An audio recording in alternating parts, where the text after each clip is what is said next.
Je suis Joël Bamogo, entrepreneur dans les services financiers et dans l'énergie, promoteur de Yelen Assurance et Sayelia Solar.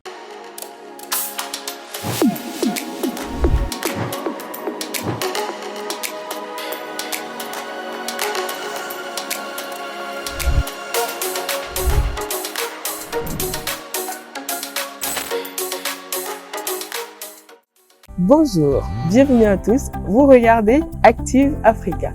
Vivre au quotidien sans se soucier du lendemain en toute quiétude, c'est le désir de tout un chacun. Mais face aux intempéries, aux événements de la nature ou aux imprévus, on peut vite se retrouver désemparé. Voilà pourquoi certains choisissent de souscrire à une police d'assurance. Justement, l'assurance, c'est le métier de notre invité du jour, Joël Bamogo, pour vous servir.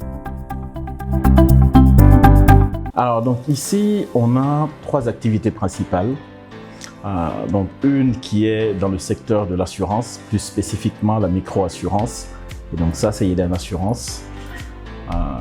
Une deuxième activité qui est connexe, qui porte en fait sur la technologie, mais appliquée au secteur financier. Donc c'est Yelen FinTech, qui est une nouvelle start-up en fait qu'on est en train de développer.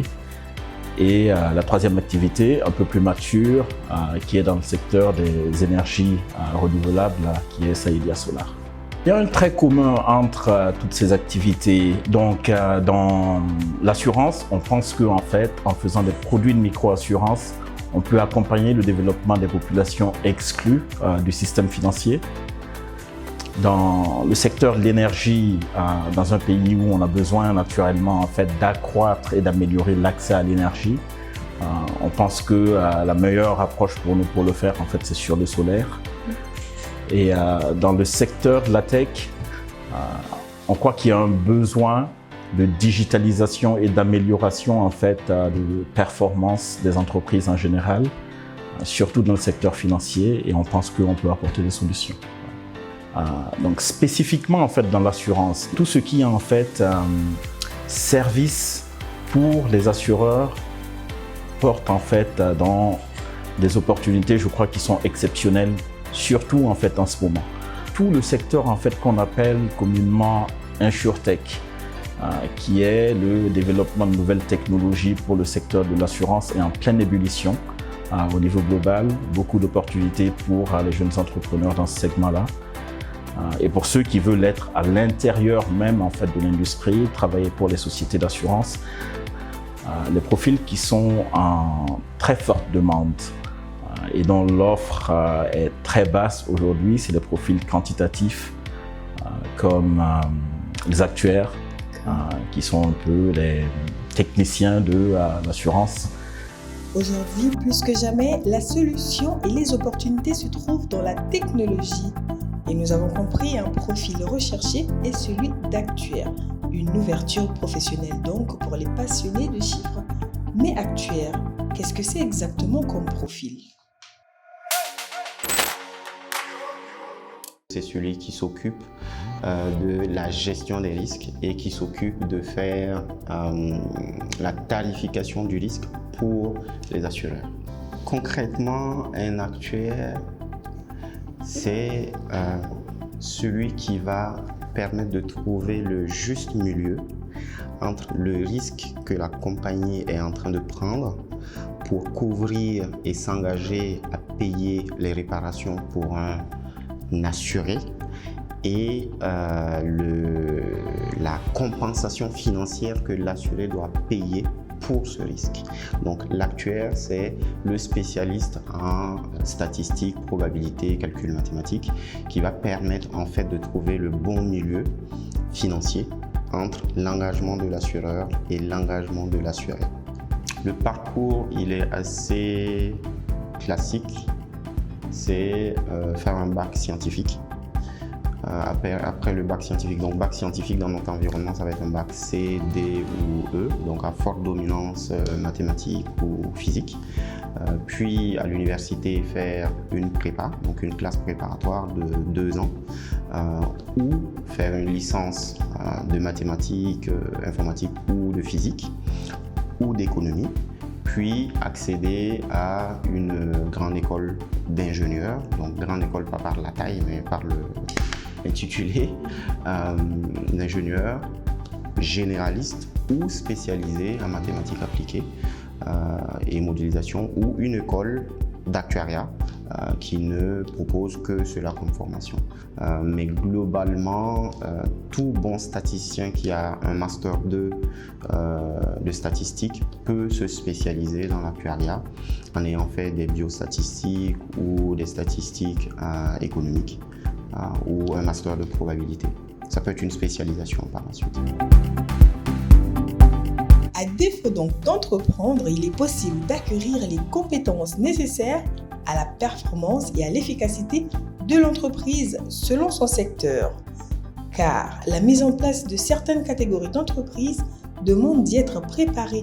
Et ce n'est pas M. Bamogo qui nous dira le contraire. Au niveau en fait personnel, en commençant l'activité, j'avais un avantage par rapport à un professionnel local pour des services par exemple de réassurance, pour certains services techniques dans la conception et la gestion de portefeuille d'assurance, pour l'accès au capital en fait pour développer une opération d'assurance.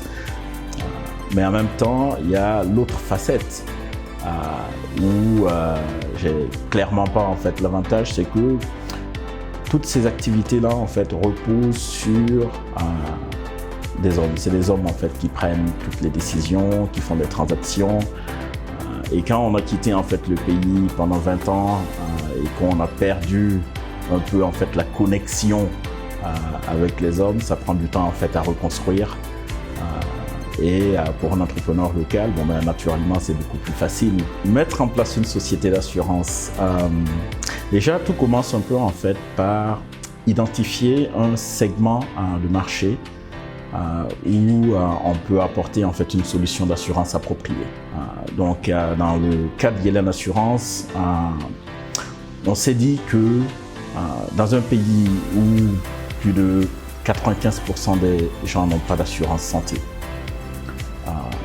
où on a plus de 80% de la population qui dépend de la chaîne de valeur agricole et donc des aléas climatiques. Il y avait une nécessité en fait d'apporter une solution et on comprend que la technologie en fait de l'assurance permet de solutionner ce type de problème-là en fait pour le collectif. À la suite de ça, on a fait une étude, donc une étude de marché plus une étude terrain. Donc à la suite de ça, il fallait en fait monter en fait un business plan. Donc basé sur cette étude de marché-là et sur l'idée première en fait des projets et des segments en fait qu'on voulait adresser. Et après, il faut mettre en place l'infrastructure qui permet en fait de développer le projet d'assurance. Donc pour nous, cette infrastructure-là était sur deux aspects. Donc un aspect, c'était la plateforme de technologie parce que notre projet en fait est 100% digital. Et l'autre aspect, c'est tout ce qui est capital réglementaire. À la suite de ça, il fallait travailler ensuite sur les aspects réglementaires avec le régulateur pour obtenir l'agrément. Et ensuite, on passe un peu aux phases opérationnelles, traditionnelles en fait, de développement d'une affaire qui sont le recrutement, l'approche du marché, le lancement, et ainsi de suite. Une fois que notre société d'assurance est en possession de ses autorisations et agréments, le travail sur le terrain peut commencer. Mais ce n'est pas tout. La société doit aussi se faire évaluer pour sa crédibilité vis-à-vis de ses clients, mais aussi des sociétés de réassurance.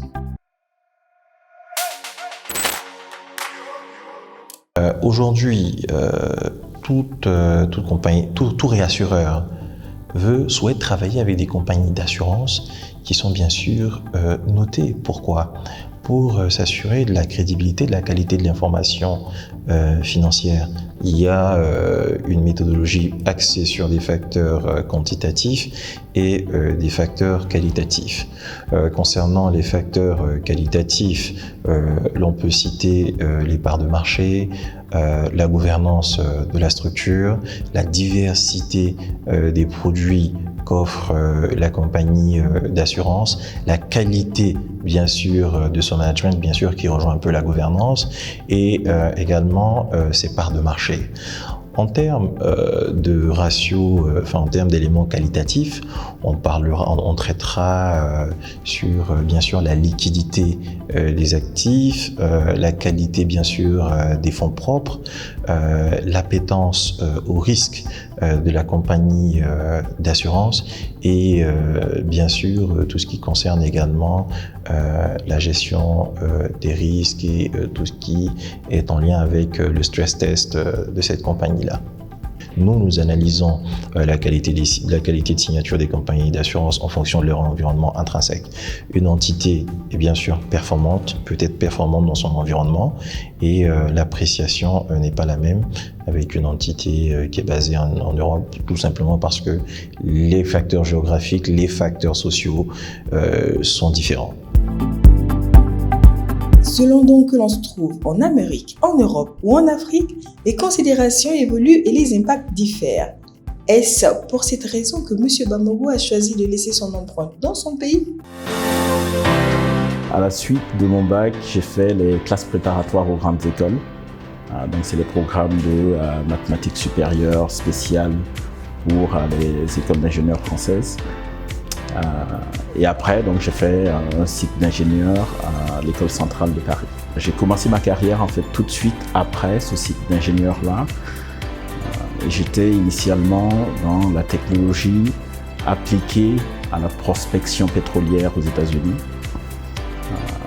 Ensuite, j'avais retravaillé dans la technologie aussi, mais cette fois-ci appliquée aux salles de marché, donc à la finance de marché. J'ai fait ça quelques années et quand je commençais à m'ennuyer, je suis parti dans l'industrie de la réassurance aux Bermudes. Et dans cette industrie-là, donc j'ai travaillé en fait sous différentes casquettes, donc en tant qu'actuaire, en tant que gestionnaire de portefeuille d'assurance, souscripteur de risque. Et je crois que ce parcours-là en fait a déclenché vraiment en fait ma carrière dans l'assurance parce que j'ai eu l'occasion d'apprendre des meilleurs. J'ai travaillé en fait dans ce secteur-là de la réassurance pendant 14 ans et en 2017, je décide donc en fait de rentrer pour consolider les activités que j'avais déjà commencées ici dans l'énergie et à développer le projet de l'assurance. Dans un parcours professionnel, on tire en fait certaines valeurs dans l'environnement en fait de travail dans lequel on est. Et effectivement, moi j'étais arrivé en fait dans une position où la dimension financière, la dimension professionnelle et sociale était en fait très élevée. Enfin, j'étais très accompli dans ces deux dimensions-là.